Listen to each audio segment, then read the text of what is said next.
Prof Ling and Dr Ryan, you have come up with another research paper. What is it about? Hello.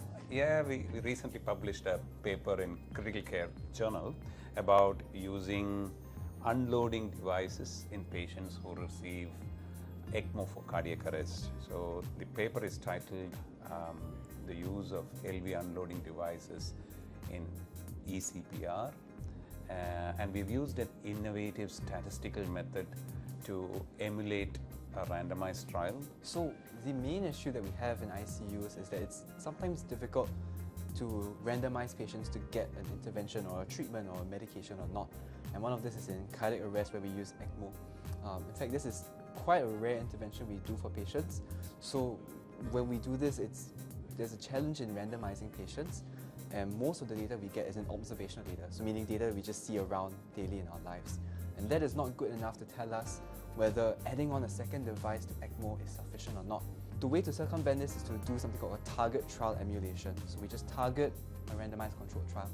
In this method, we use advanced statistics and emulate the spirit of a target trial in order to best get as close as possible to the results of a randomized controlled trial, and that we can get as close as possible to understanding what the impact of unloading in patients who have cardiac arrest and receive ECMO, and the true impact of this intervention.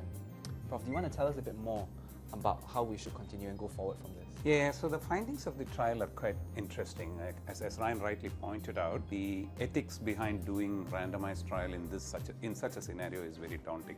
It may not be possible at all, and our best evidence to date would be something like a target trial emulation.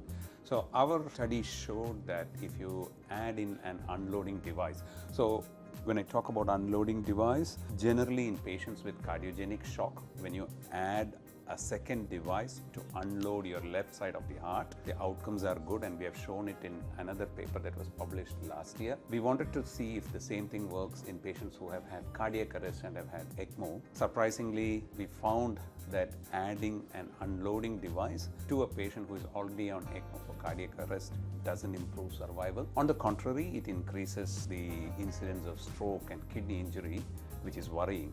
So rather than doing any benefits, it adds on to the harm. At this point of time, this is the best evidence we have in front of us. So we need to be careful when we use such devices in patients who have had cardiac arrest. However, there's a lot of hypothesis that this analysis has generated, and all these things will have to be tested in a randomized controlled trial if it is feasible. And when I say feasible, it will happen over a long period of time. So for now, this is the best evidence we have. Thanks so much. Thank you.